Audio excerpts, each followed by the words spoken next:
So first, the Columbia Basin Habitat Monitoring Program.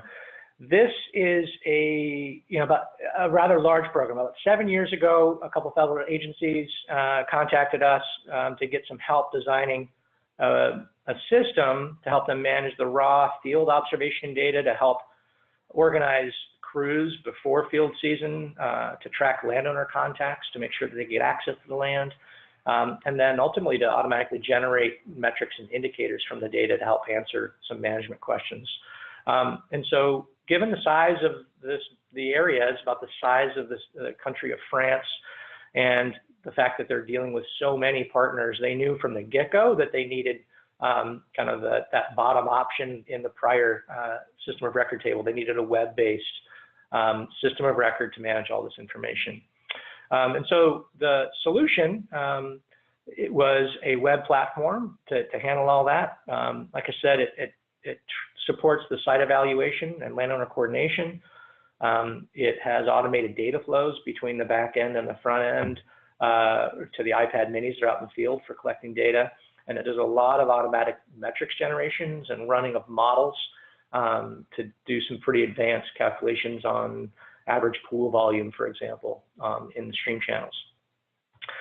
And so the results have been really good. They've, on the bottom left, you're seeing just a quick picture of someone working the iPad out in the field. That tool has iterated and evolved quite a bit to streamline the user experience and to allow them to scale it out to send more and more crews out there.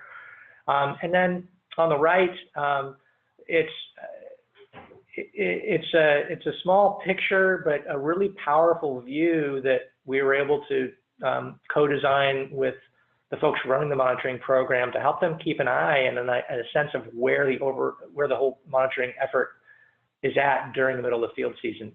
So you're looking at, how many sites have been visited, how many are in process of data collection, and how many have not started.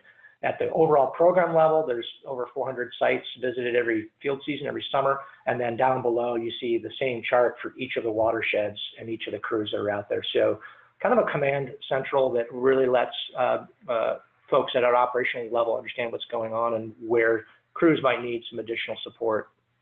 The cost savings were about $19,000 per watershed per year.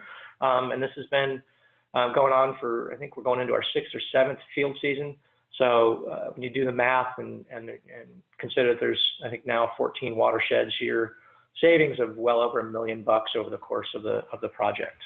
So pretty significant in terms of the day-to-day operational savings and allowing them to scale this out to the number of people that they have. So in summary, they were able to lower their costs by streamlining the access. They greatly increased their quality and confidence in the data, and therefore not just the raw data, but the metrics that were derived from it and the indicators. And so those management questions could be answered with a lot of confidence.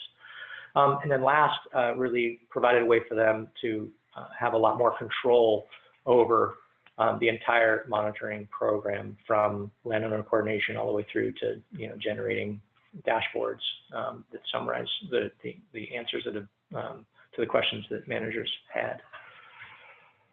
All right, I think, yeah. So it's a pretty big program. To date, it's like 2 terabytes of data in the system, and like almost 3 million files that have been collected over the course of the program. Sorry, Dane, was there a question?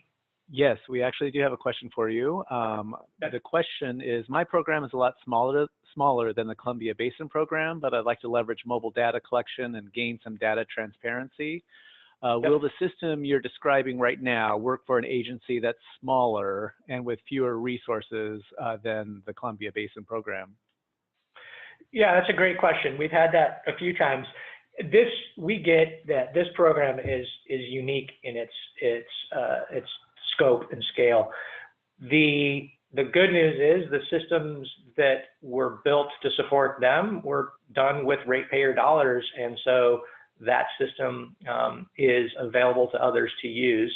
What Sitka has done is packaged it under a platform called GeoOptics, and even then, there is kind of a minimal size. I think we often want to talk to folks and see how many crew do you have going out there, how many people collecting data, how many sites do you need to visit in a field season, and I'll be honest.